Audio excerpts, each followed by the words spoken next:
Jai Vishnupad Padamahamsa Padavajagacharya Astrutar Sata Shishimad. His Divine Grace A.C. Bhaktivedanta Swami Prabhupada Ki Jai. Jai Vishnupad Padamahamsa Padavajagacharya Astrutar Sata Shishimad. Sringa Guru Srila Bhakti Siddhanta Saraswati Goswami Maharaj Ki Jai.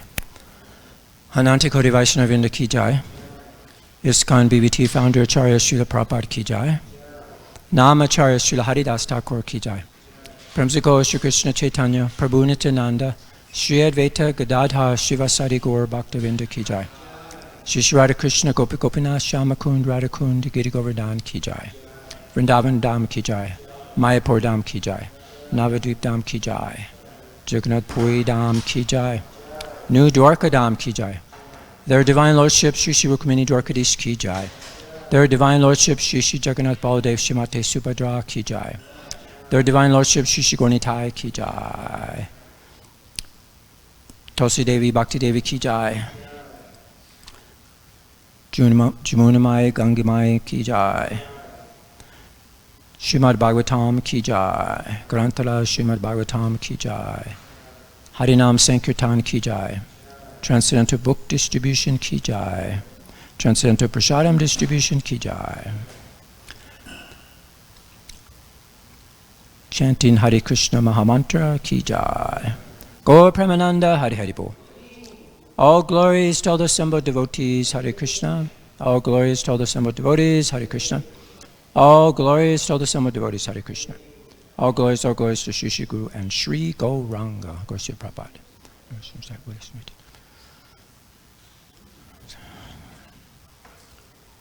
Om Namo Bhagavate Vasudevaya.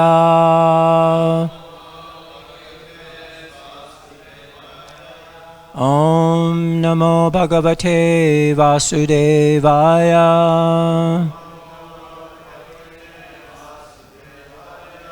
Om Namo Bhagavate Vasudevaya.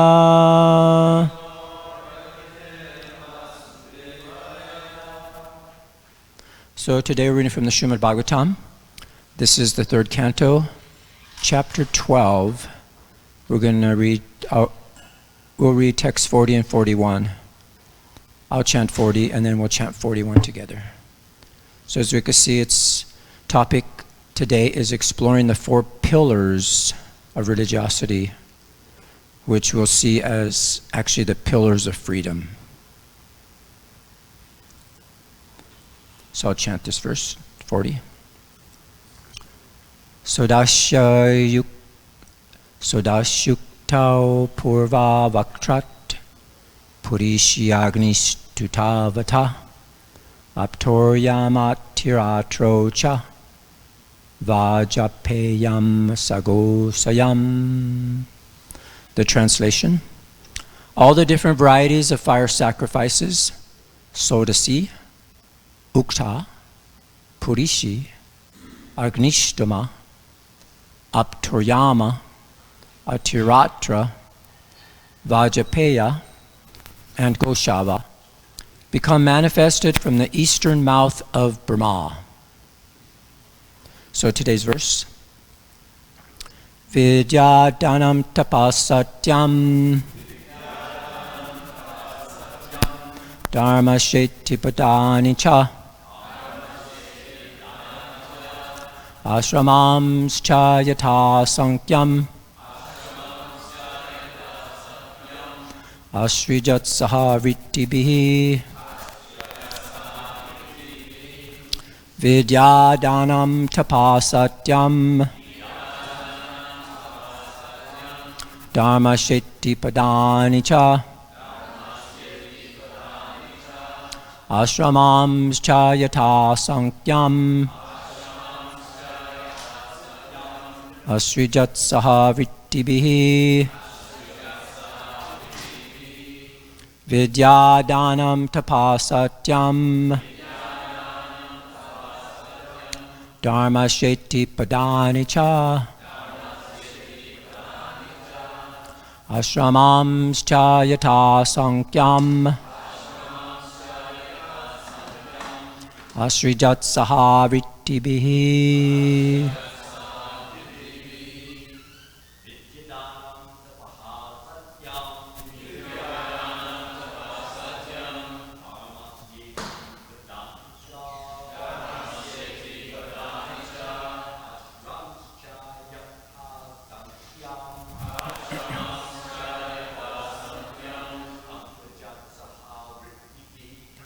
Satama Tama Muktibi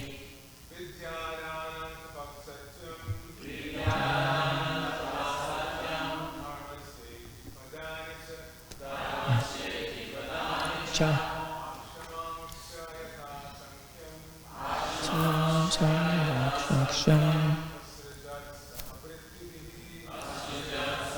Vittibihi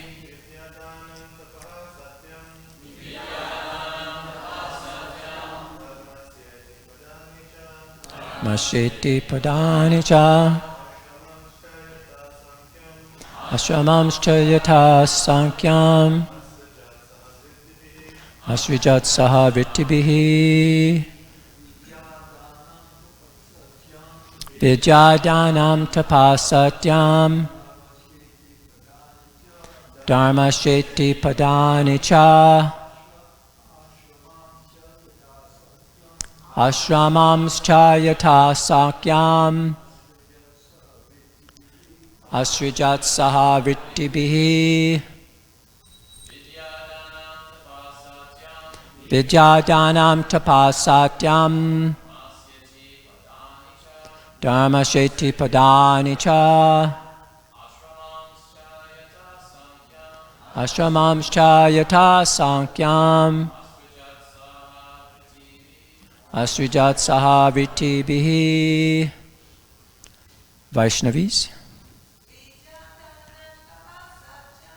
Vidyadanam Tapasatyam Dharma Sheti Padani Cha Ashramams Chayata Sankyam Asrijat Saha Vittibihi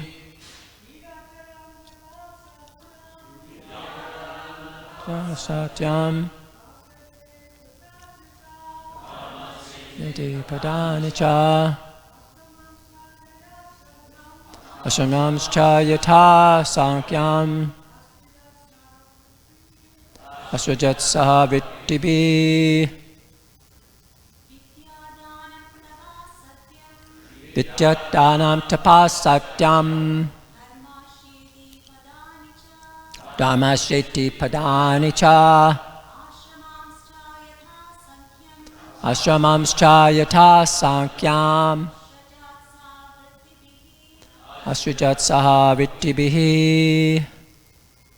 Anyone else? Vidya, education. Dhanam, charity. Tapa, penance. Satyam, truth. Dharmasya, of religion. Iti, thus. Padani, four legs. Cha, also. Ashraman, orders of life. Cha, also. Yatha, as they are. Sankyam, in number. Asrijat, created. Saha, along with. Vittibihi, by vocations. Translation and purport by Srila Prabhupada. Education, charity, penance, and truth are said to be the four legs of religion. And to learn this, there are four orders of life with different classifications of castes according to vocation. Brahma created all these in systematic order. Purport. The nucleus of the four spiritual orders. Sorry? Oh, I thought I heard something. The nucleus of the four spiritual orders, brahmacharya or student life, grihastha or household or family life, vanaprastha or retired life for practicing penance, and sannyas or renounced life for preaching the truth. is the four legs of religion. The vocational divisions are the brahmanas, or the intelligent class, the kshatriyas, or administrative class, the vaishyas, or mercantile productive class, and the sudras, or general laborer class, who have no specific qualifications. All were systematically planned and created by Brahma for the regular promotion of self-realization. Student life is meant for acquiring the best education. Household life is meant for gratifying the senses, provided it is performed with a charitable disposition of mind. Retirement from household life is meant for penance, for advancement in spiritual life. And renounced life is meant for preaching the absolute truth to the people in general. The combined actions of all members of society make the whole situation favorable for the upliftment of the mission of human life. The beginning of this social institution is based on education, meant for purifying the animal propensities of the human being. The highest purificatory process is knowledge of the Supreme Personality of Godhead, the purest of the pure. Jai. Om Jnana Timanandasya Gyananjana Salakaya Chakshushan Militamena Tasmai Shri Gurave Namaha. Shri Chaitanya Manobhistam Stapitam Yena Bhutale Swayam Upagadamayam Dadati Swapadantikam. Jai Shri Krishna Chaitanya Prabhu Nityananda Shri Advaita Gadadhar Shivasadi Gaur Bhaktavinda. Hare Krishna Krishna Krishna Hare Hare Hare Rama Rama Rama Hare Hare. Vanchakopa Tubhyascha Kripa Sindhu Bhavacha Patitanam Pavanebhyo Vaishnavebhyo Namo Namaha. So the verses again. All the different varieties of pure sacrifices. Sodasi Ukta Purishi Agnishtoma Apturyama Atiratra Vajapeya and Goshava become manifested from the eastern mouth of Brahma. Education, charity, penance, and truth are said to be the four legs of religion. And to learn this, there are four orders of life with different classifications of castes according to vocation. Brahma created all these in systematic order. So just to go back to our topic today of exploring the four pillars of life in this particular verse, which explains that, actually I like a quote from Chanakya Pandit. He says, with good character, one is able to conquer the three worlds. One should never doubt it. Anything is possible for one who has good character. So this is the whole training of the Vedic culture. And then there's a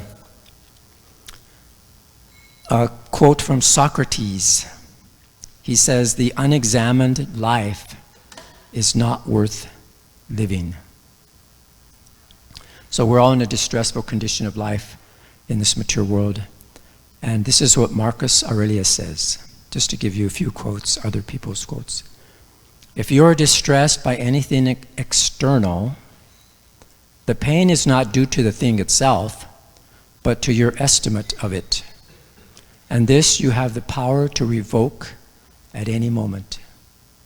So just see, you can change. We have the power to change at any moment our situation. And as far as the pillars of freedom, as mentioned in the verse, is religiosity, truthfulness, or there's the pillars of religiosity, which are called the pillars of freedom. Truthfulness, austerity, cleanliness, and mercy. And if we practice these qualities, we become free from the bondage of material existence. And then you experience an inner sense of freedom and peace. And in the Bhagavad Gita, Krishna describes how the mature world is full of suffering and how we can attain freedom from this suffering through the practice of these four pillars of religiosity. And When we're truthful in our thoughts and actions, we avoid creating karma that binds us to the material world. And when we practice austerity, we learn to control our senses and desires, which can otherwise pull us down into materialistic ways of living. And when we keep our surroundings clear, clean, and pure, we cultivate a clear and peaceful state of mind. And when we show compassion to others, we develop a sense of connection and love that transcends material differences and limitations. So these are just to give you some little hints of the results. So these 4 pillars of religiosity are considered the foundational practices to enable one to live a life of freedom and spiritual progress.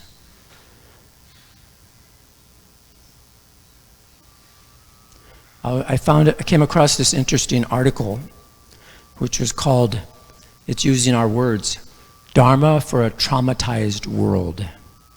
It was by Mike Arrington. And he was talking about the cause of our global suffering is to forget that we belong to one another and to the earth. And he recommended 4 practices to nourish a sense of collective belonging. But I'm not going to read those, but it's referring to our practices, actually, that we mentioned to develop a sense of belonging. So we're in a global time of trauma, actually, collectively. The planet is warming, pandemics, racial, social injustices, growing authoritarianism, the horror of war, global instability. It's like unlike anything that we've seen since the Second World War. So here we see this image to show the result of and danger of quick judgments and impact of social media on our ability to judge others. So this is what we're doing on social media. You scroll, swipe left and right, up and down, and immediately it's judgment, judgment, judgment, judgment, like that. And this Kali Yuga, we see it's not getting less, it's actually increasing. So we see in our government, we have a leader that promoted the big lie. Talk about truthfulness. And there's billion-dollar companies, these social media companies, they're actually making money on lies and hate. So this is what's happening. So we're in a traumatized world. So we see now many people, they're coming to meditation classes, taking up yoga, and they're inquiring about the difficult times. Like when the pandemic was happening and different things happen, a lot of people actually call the BBT and they ask, what can I do? What should I do? And they probably approach devotees on Sankirtan also, and they're more interested in the books. We're actually in a society which it seems that we're being flooded with, almost forcing us to become individualistic. You see, but we need to focus on the Dharma of interdependence, as we're going to understand here.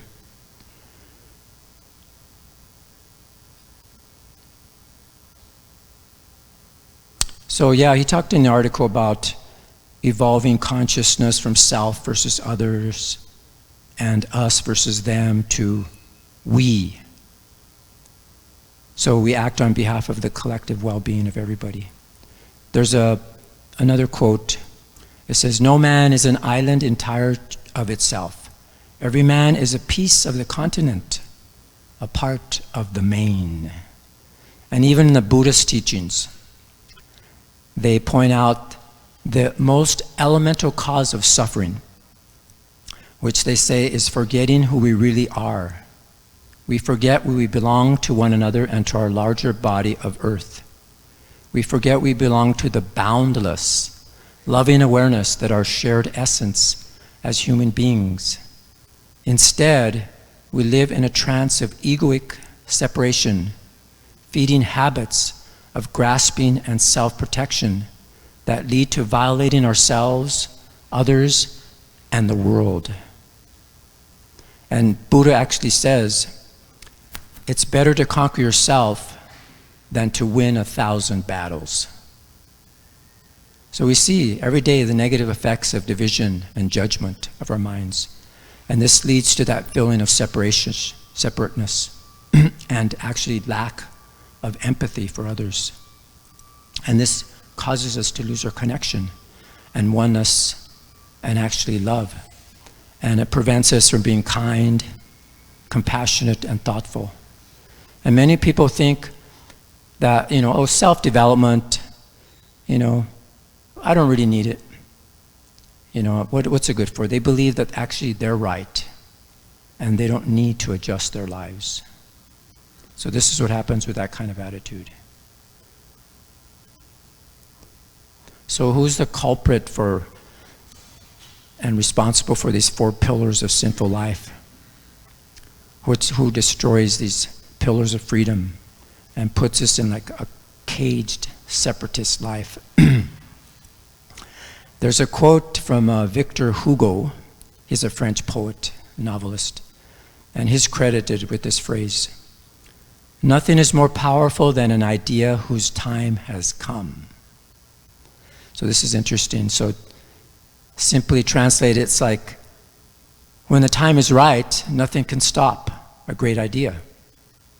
Money, powers, armies, or a force will not keep an idea from coming to fruition. So it's like it'll come to physical reality. And what is this time? It's Kali's time. This is actually his time.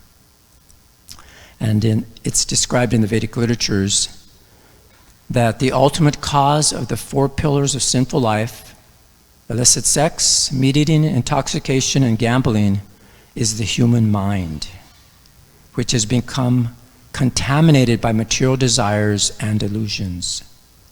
The mind becomes influenced by the modes of material nature, and people in the mode of ignorance and passion become prone to engage in activities that are harmful to themselves and others. However, it is also believed that the material energy, or Maya, which is the illusory energy of the Supreme Personality of Godhead, can create an illusory atmosphere that stimulates these activities.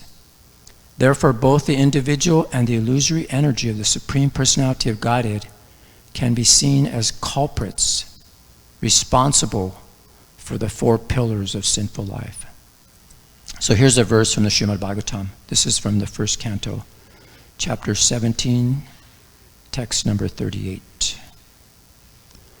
This is the verse. Sutta Goswami said, Maharaj Parikshit, thus being petitioned by the personality of Kali, gave him permission to reside in places where gambling, drinking, prostitution, and animal slaughter were performed. So just see his time has come. So some or another he got this permission. So in the purport there's one paragraph I'd like to read.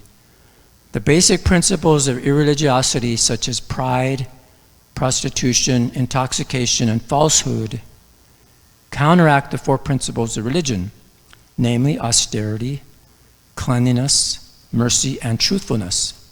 The personality of Kali was given permission to live in 4 places particularly mentioned by the king, namely the place of gambling, the place of prostitution, the place of drinking, and the place of animal slaughter.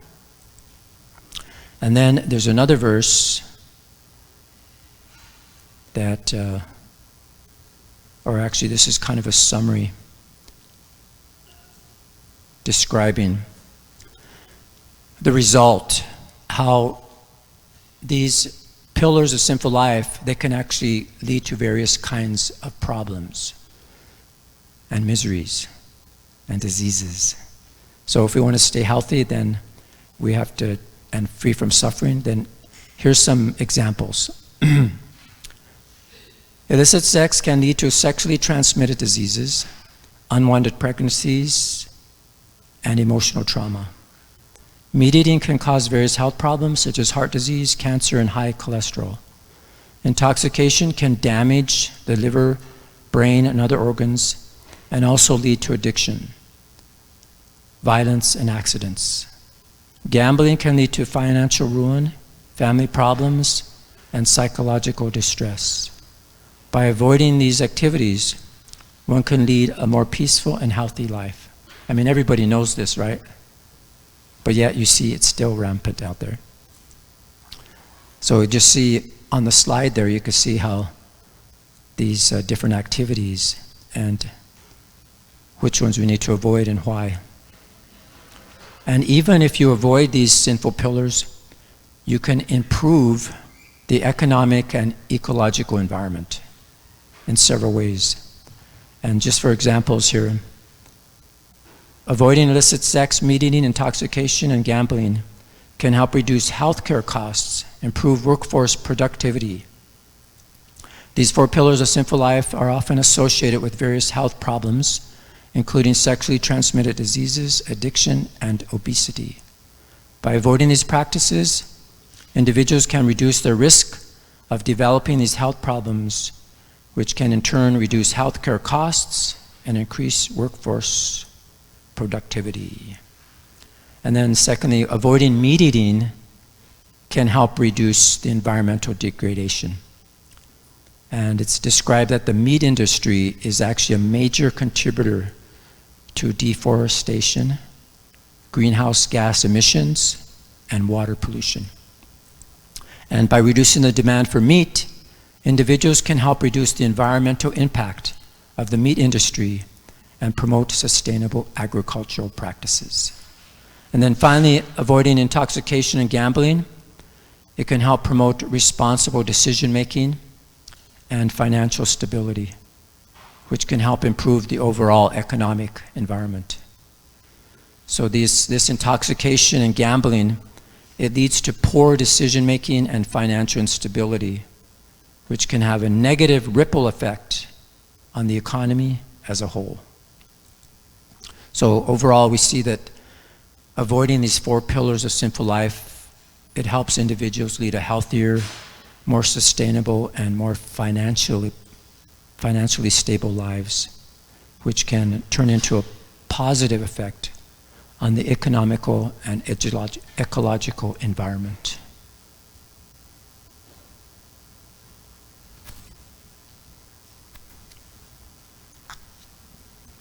So here we see the moth being attracted to the bright light of fire, which symbolizes the diluting power of material energy.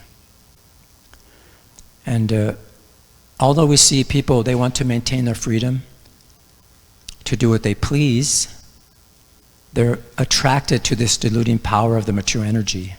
They think, oh, I'm free, I could get attracted to whatever I want. But certain restrictions are necessary to truly exercise freedom. In the age of Kali, it's characterized by immoral and unethical behavior. And if we avoid certain activities, such as the ones we described, the 4 pillars of religiosity that plague society, because these activities are actually the root of all the problems, and that modern research actually proves this view, which we've mentioned a few of those. So Vedic culture suggests that indulging in heightened sensual activity does not lead to happiness and freedom, but rather to bondage and destruction. So just see that moth is attracted to the beautiful, attractive, diluting power of the fire. It actually causes his destruction. So true freedom requires individuals to say no to their natural bodily appetites, at least occasionally, right? So here, we could go into the different topics now. How meat eating, it actually counters that quality of mercy. And there's a quote from Pythagoras which says, "As long as men massacre animals, they will kill each other. Indeed, he who sows the seeds of murder and pain cannot reap joy and love." So we're talking about people want to experience love and joy. So there's been various studies on the effects of meat eating on human health and the environment. And they suggest that high takes of meat may increase the risk of certain health problems such as heart disease, cancers, type 2 diabetes, and it's a major contributor to the environmental problems such as deforestation, greenhouse gas emissions, and water pollution. And there was a notable report that discusses the environmental impact of meat production is the United Nations Food and Agriculture Organization. They reported Livestock's Long Shadow, which they entitled the report, and which highlights the environmental consequences of meat production and consumption. And other studies on the health effects of meat consumption include their report on the carcinogenicity of red and processed meat. So anyway, all these reports and studies, they all came to this same conclusion, that they're very unhealthy for the society and the individual. And then going into intoxication, which counters austerity, one of the pillars of religiosity. There was an interesting quote by this Lord Byron. He said, "Man, being reasonable, just get drunk. The best of life is but intoxication." So so-called personalities think, oh, this is the life. And we see Hiranyakashipu, who had everything, he was always intoxicated. And there's another quote by some anonymous. "Alcohol gives me wings and then took away the sky." So just see. So there's many studies on the examination of intoxication in society, and just a few examples. There was a study published in the American Journal of Drug and Alcohol Abuse, and alcohol was responsible for 2.5 million deaths worldwide, and that was in 2016. Just think how much more now. And they found that it also is alcohol's use is a leading risk for premature mortality and disability among people aged 15 to 49. And it's also a large contributor to violent crimes. It's said that approximately 40% of all violent crimes involve alcohol use.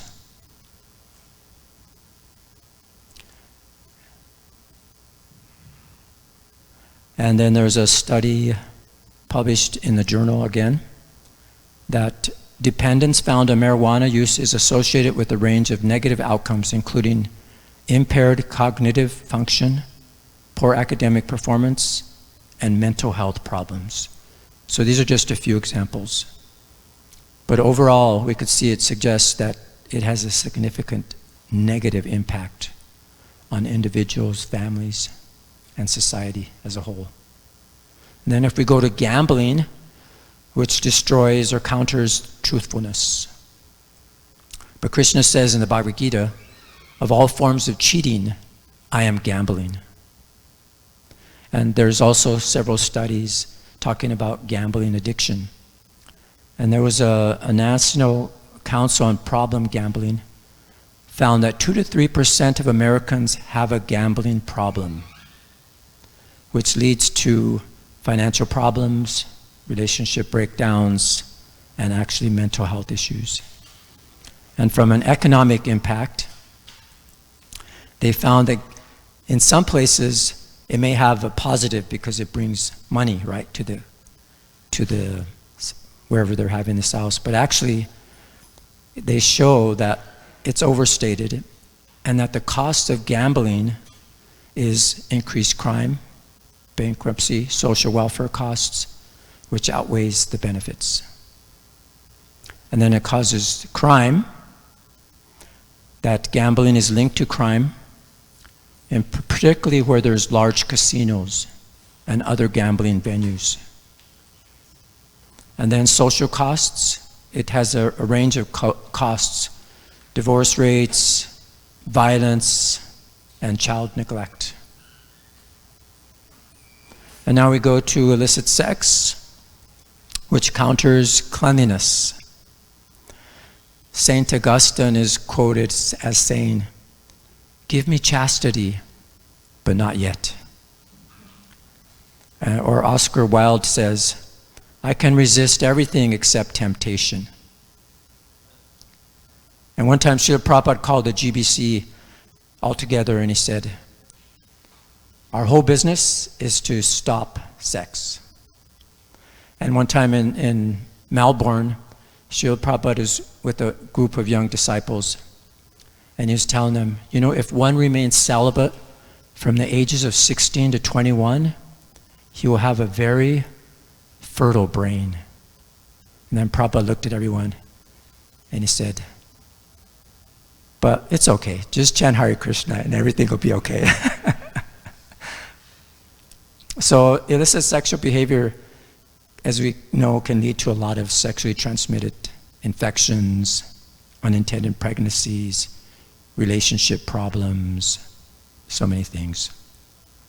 And they found that premarital sex causes emotional distress, you know, lower relationship satisfaction, risk of divorce, and of course, so many diseases. What to speak of falling into more and more suffering. So Vedic culture is teaching us how to cut the knots of attachment, disillusion, and rebirth. And material culture actually ties this knot of illusion and rebirth. So that's why Vedic culture emphasized the importance of self-realization and knowledge in attaining the ultimate perfection of life and being freed from material attachment. If we understand our spiritual position and seeing ourselves as part and parcel of the Supreme, then that can help cut the knot of material attraction. And that's called Atma Darshanam, seeing oneself by knowledge. And that's crucial in human life. And the pursuit of the systematic philosophical process, which is called Sankhya. And that's considered the means of attaining knowledge. So here we see an image symbolizing the cutting knot of material attachment through this knowledge and self-realization. There's a nice verse in the Srimad Bhagavatam. This is from 3:26-2. It says, "Knowledge is the ultimate perfection of self-realization. I shall explain that knowledge unto you by which the knots of attachment to the material world are cut." We know that's Lord Kapila. So this is where we're in this concealed, this caged, trapped life. And but actually, when you get knowledge, you understand that I actually have an authentic, joyful, divine life. I have personal freedom, you see. And the ways we could tell, just look at society, the ways we could tell we're trapped. We see people are not spontaneous anymore, like loving nature. They're just like robotic. It's like they're walking around with fake entity, you know, fake, you know, self-concepts. They don't communicate like they really, like a heart-to-heart communications. They're not authentic in their dialogue. They're always trying to get something or hide something. You see, they don't actually understand how they can actually stretch beyond this puny lifestyle that they have and architect a divine future, actually. So this is what's happening. People are not in love with life. They're just either in fear or in love. So this is what we have to become: thoughtful, kindness. And this is really Krishna consciousness. And when you become Krishna conscious, we can shake these habits of the caged life and become aware, become Krishna conscious.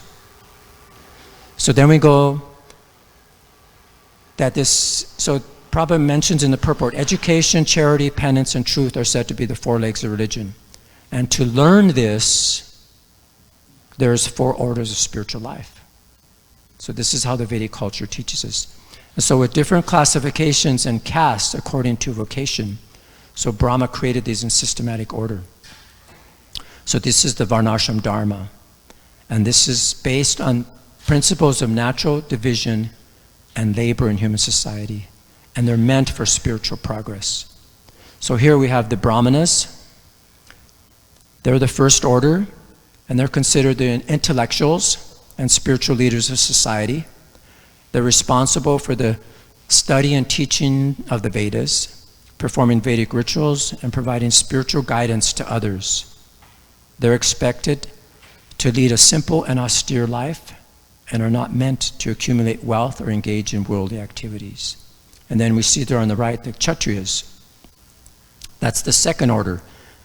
And they're the protectors, the administrators of society. And they're responsible for maintaining law and order, protecting the citizens, and defending the country in times of war. They're expected to be brave, just, and righteous, and are allowed to accumulate wealth and engage in worldly activities as long as they are done for the benefit of society. So then we go to the other four, the Vaishyas and the Sudras. So the Vaishyas, they're the third order, and they're the merchants and the traders of society. They're responsible for producing and distributing goods, services, and they're allowed to accumulate wealth through their business activities. And they're expected to be honest, hardworking, and responsible, and they're required to contribute a portion of their earnings towards the welfare of society. And then here we see the Sudras. That's the fourth order. They're the laborers and workers of society. They're responsible for performing manual and menial tasks and providing support to the other three orders.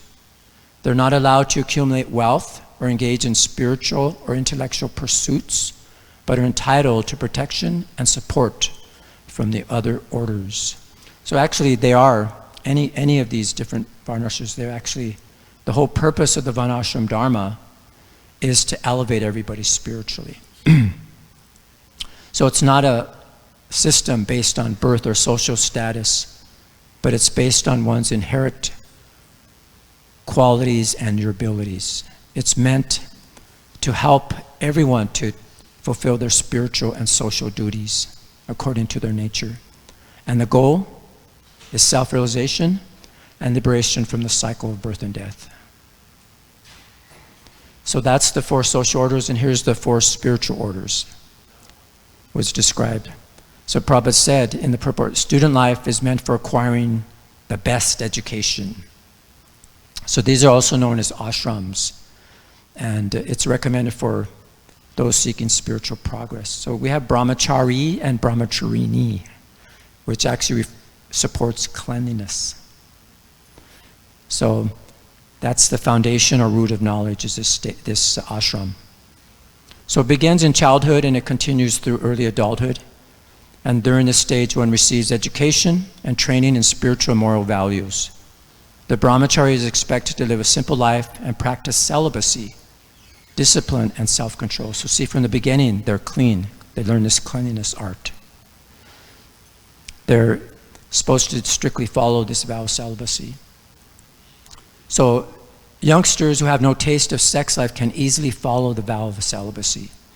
And once fixed in the principle of such a life, one can very easily continue to the highest perfectional stage, attaining to the kingdom of the 3/4 energy of the Lord. That's from the purport of Srila Prabhupada gave in the second canto. So brahmacharis are considered to be well-behaved and gentle and should not eat or collect more than necessary. He must always be active and expert, fully believing in the instructions of the spiritual master and the Shastra, fully controlling his senses. He should associate only as much as necessary with women and those controlled by women. That's from the 7th canto. So here we see, this is actually the brahmachari ashram in Mayapur. And they say there's like over 290 residents there, people from all over the world. And they're engaged in so many varieties of services.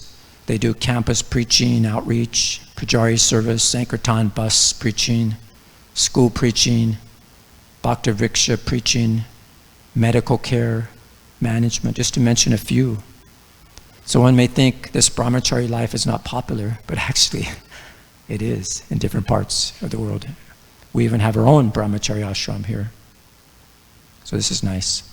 And then we have the grihastha ashram, which actually supports mercy. That's the second stage. And it's where one marries, he raises a family, fulfills the duties and responsibilities of family life. They're expected to earn a livelihood and support their families while maintaining spiritual values and principles. So Prabhupada said in the purport to today's verse, household family life is meant for gratifying the senses, provided it is performed with a charitable disposition of mind. It's meant for regulating the human mind so that it may become peaceful for spiritual advancement. So, actually this grihastita ashram, it means a place where one takes shelter of the Lord by staying in a home, living with family members, and keeping Lord Krishna in the center. And they actually preserve all the 4 different ashrams. Prabhupada actually said this family life, when we do it, like Prabhupada mentions, in a heart of charity, a charitable disposition, it actually counteracts the heart from contracting, becoming like a stone, like they say, stone-hearted. So this is a nice family that we met in Mauritius. And also Srila Prabhupada said, the grihastha, someone asked him to define what a grihastha means, and Prabhupada told him several times because he didn't get it. He said a grihastha should call out before he eats, anyone hungry, come and eat. Developing that charitable disposition. So this is the vanaprastha, which supports austerity. Prabhupada mentioned in the purport, retirement from household life is meant for penance, for advancement in spiritual life. So this is the 3rd stage, vanaprastha. So this is where one gradually withdraws from mature activities and responsibilities and begins to focus more on spiritual pursuits. Usually they typically live in the forest or secluded places. They engage in meditation, austerities, and other spiritual practices.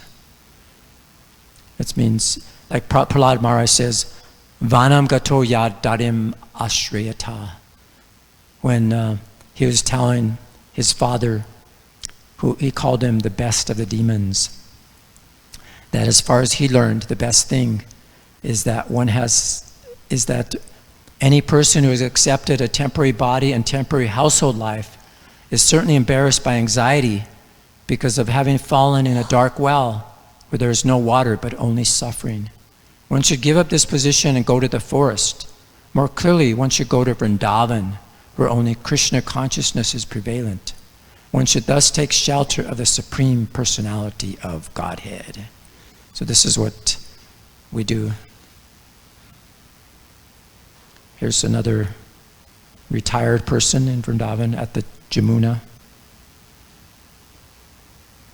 Prabhupada mentions in the 7th canto, there's a purport, he said, in our Krishna consciousness movement, we therefore invite all the elderly persons of the world to come to Vrindavan and stay there in retired life, make an advancement in spiritual consciousness, Krishna consciousness. And then we have sannyas ashram, truthfulness. This is a picture right here in the temple room when Srila Prabhupada was here. And this is the 4th final stage. At this point, one completely renounces material spiritual pursuits. And this sannyas life is meant for simplicity and detachment, and dedicate ourselves or themselves to meditation, study, and service to others. And they're celibate and they live without possessions. So this is the truthfulness aspect of which sannyas supports. And that's what Srila Prabhupada said in the purport. Renounced life is meant for preaching the absolute truth to the people in general. And we see, following in the footsteps of Srila Prabhupada, there's many sannyasis all over the world. These are some sannyasis from Africa and Mauritius. There's the sannyasa on the right, his name is Sundar Chaitanya Maharaj. And we'll see he's responsible for this festival that we call here. It's the waterfront festival that they do every year in Mauritius. And then on the left is Bhakti Brihad Bhagavat Maharaj. He's a sannyas, a disciple of Giriraj Swami. And then there's two other disciples, in the sannyasis in the middle, Bhakti Dhir Maharaj, I believe, and Vasudev Maharaj. They're also big preachers, very scholarly. One of them is a disciple of Bhakti True Swami, and the other one is a disciple of Bhakti Tirtha Swami, I believe. So this is that festival. It's the waterfront park where they take the deities on a boat ride on the ocean. And you see there's little boats, they circumambulate the deities. They have Jagannath, Balaram, and Subhadra on the boats. And they chant Hare Krishna, surrounding the boat of Krishna, which is very nice. They actually created that boat. And then right after that, they have a mini boat ride for the Radha Krishna deities, just like we do here, which is really nice. So these are the activities that the sannyasis actually come up with, and they promote, and they spend their life doing. And here we see also Prabhupada preaching from the transcendental literatures. We have his disciples, like Giriraj Swami, giving a Bhagavad Gita class to hundreds of people attending the event. And also in the different temples. This is in the Phoenix Temple in Mauritius, where they were greeting Giriraj Swami, who hadn't come there for 24 years. It was an amazing welcome they gave him. And here, this is the new temple at that place we just saw, they're building. It's called the Temple of Unity. Talking about unity, they're trying to develop unity amongst society and the devotees. And you see there the sign? That temple is right on the street they named Srila Prabhupada Street. It's nice. So we talked about these activities. A lot of people may think they're harmless enough, but actually we are understanding that Bhagavatam, that they're the cause and the root of all our problems. And so in the same way that a lotus flower has a peculiar characteristic of being able to be in the midst of a great lake and yet be untouched by its waters, a person may exist in the age of Kali and know genuine freedom, untouched by the iniquities of the age. For such people, Kali Yuga becomes Prema Yuga, or the age of divine love. So this is nice. I'm going over, but there's a nice, there's a Christian theologian, his name is Thomas Merton, and he properly assessed the nature of such so-called freedom that we have. It's like a paragraph or two. I'd like to read it if you like.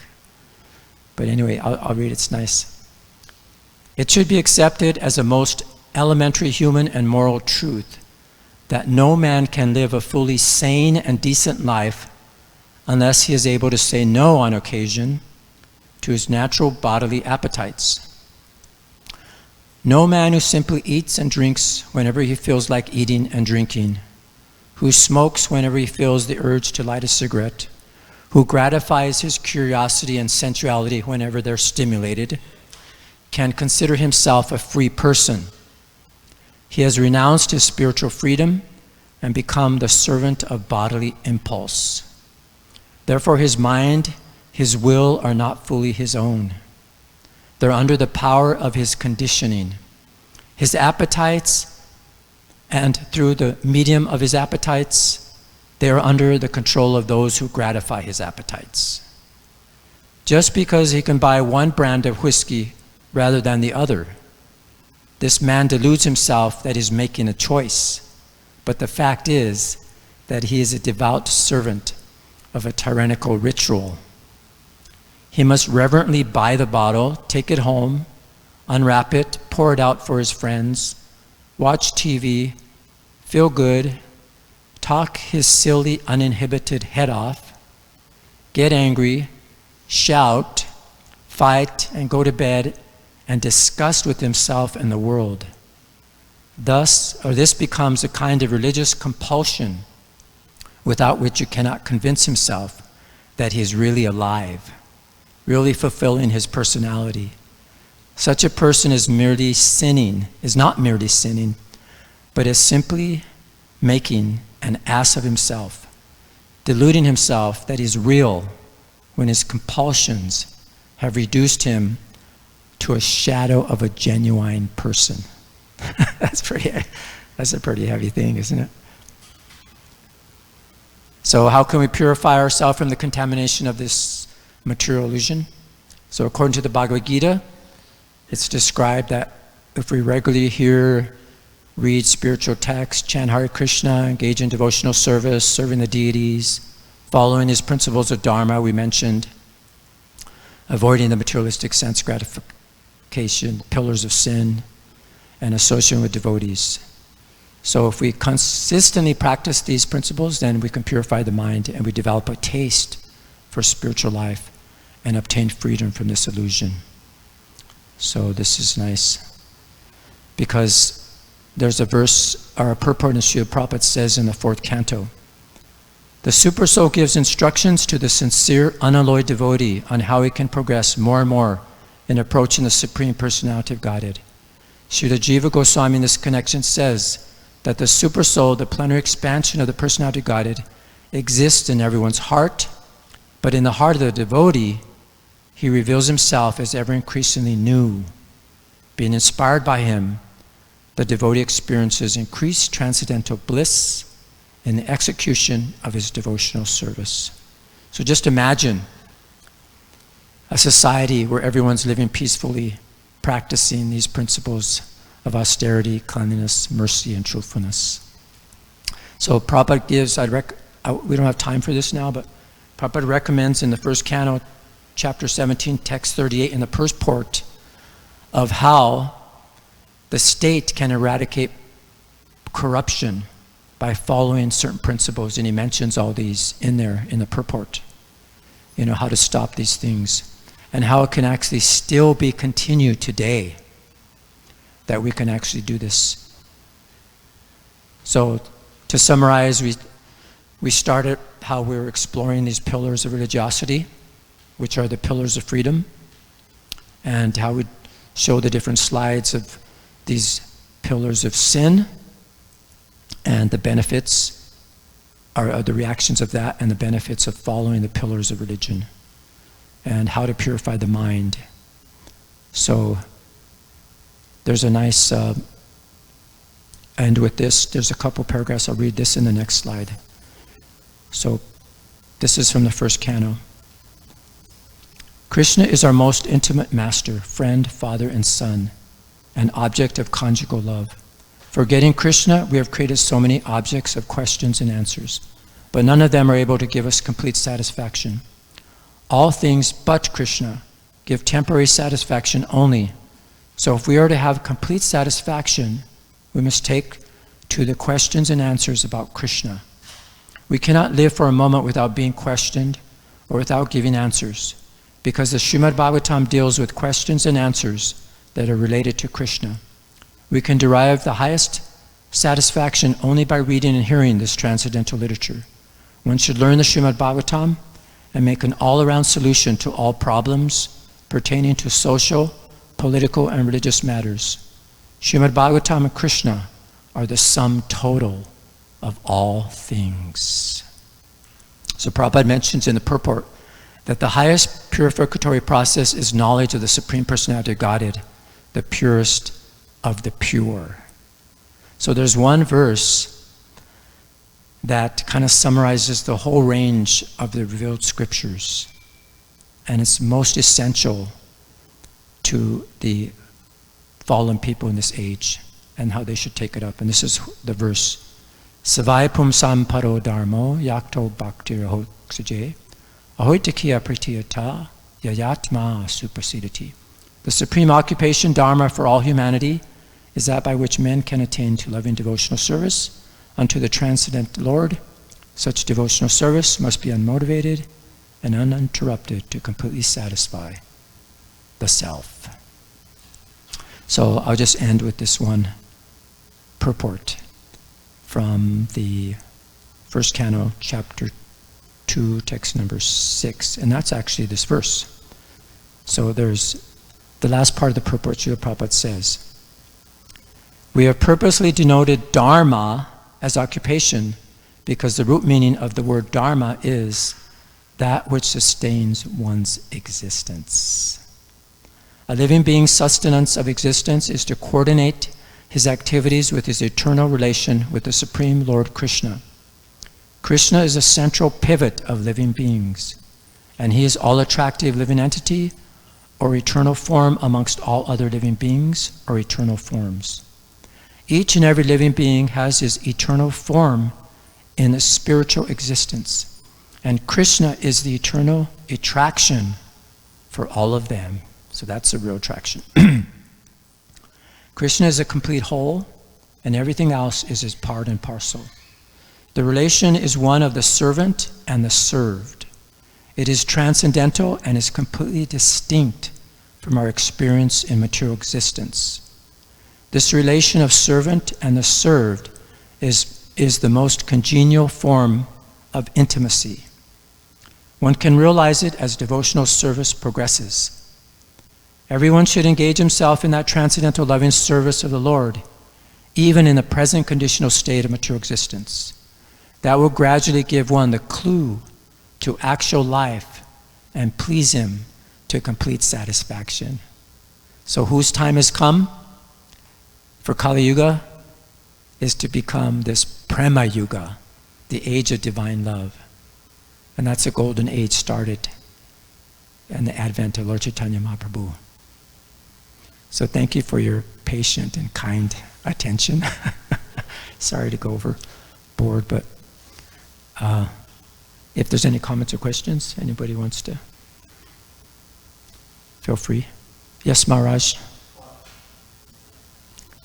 There's a mic, right? It's coming, I think. I can project. Okay, and I'll repeat. It's a very personal question. Where is the merchant quote from? The merchant quote is from the book, The Four Principles of Freedom by Satyaraj. He quotes that. Yeah. But I don't think I had the reference accepted. It's just from Morton. From Morton. I think, let me see if I have the the quote there. Sure. Any other comments, questions? I think I saw another hand. Yes, Prabhu.